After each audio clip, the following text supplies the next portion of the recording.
एक जंगल में बरगद के पेड़ की ऊंची डाली पर एक घोंसला था जिसमें टूनी चिड़िया का जोड़ा रहा करता था।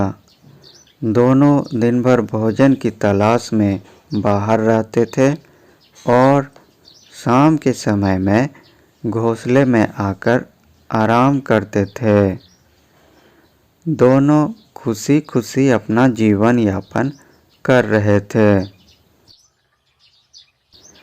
समय आने पर टूनी चिड़िया ने अंडे दिए। अब उसका पति अकेले ही भोजन की तलाश में जाने लगा।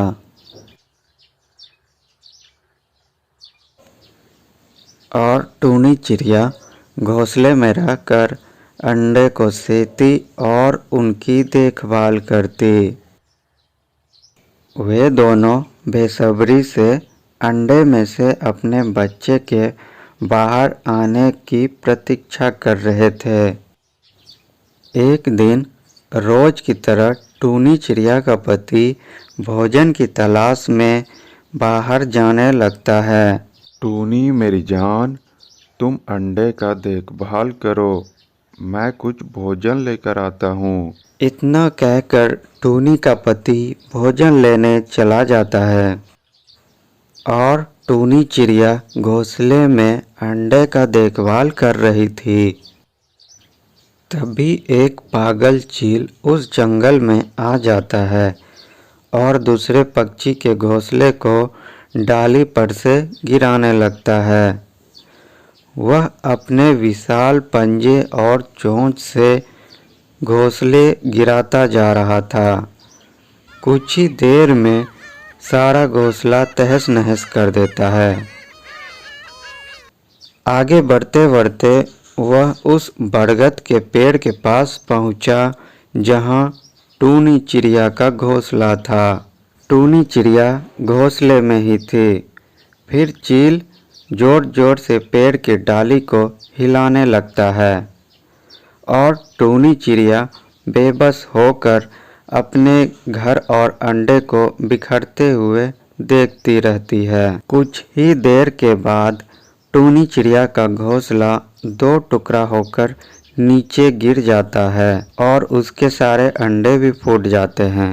अब टूनी चिड़िया यह कहकर रोने लगती है कि हाय हाय, ये जालिम चील, तुमने ये मेरे बच्चे के साथ क्या कर दिया। भगवान तुम्हें कभी माफ़ नहीं करेगा। मेरा बच्चा अब कभी बाहर नहीं आ पाएगा।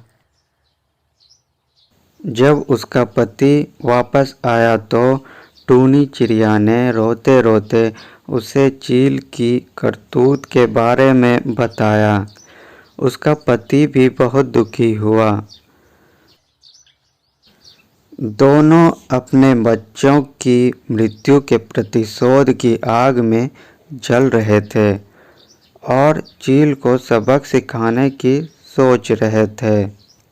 लेकिन चील जैसा विशाल पंजे वाला पक्षी के सामने छोटे पंजे और छोटी चोंच वाले पक्षी का क्या बस चलता।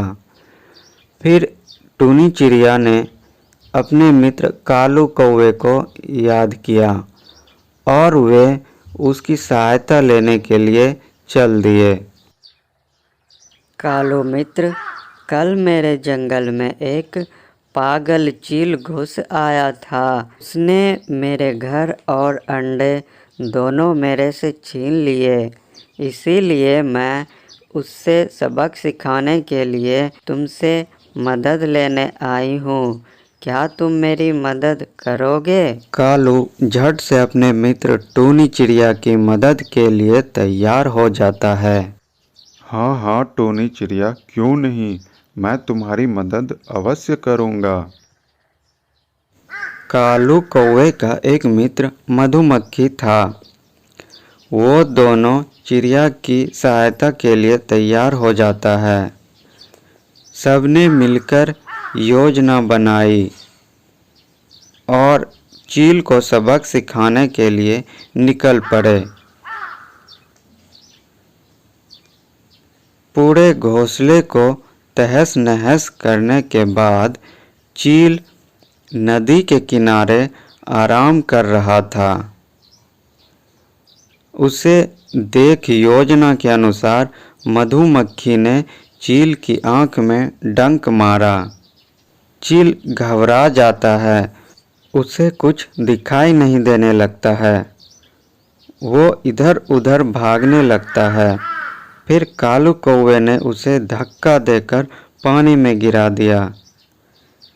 चील पानी में बचाओ बचाओ का आवाज़ लगाता रहा, परंतु चील की मदद करने कोई नहीं गया। वो नदी में तेज धारा की बहाव में बहकर मर गया। इस तरह टूनी चिड़िया ने अपने मित्रों की सहायता से चील से अपने बच्चों की मौत का बदला ले लिया। तो दोस्तों, इस कहानी से हमें यह सीख मिलती है कि एकजुटता में बड़ी शक्ति होती है। एकजुट होकर कार्य करने पर कमज़ोर से कमज़ोर व्यक्ति भी बड़े से बड़े कार्य संपन्न कर सकते हैं।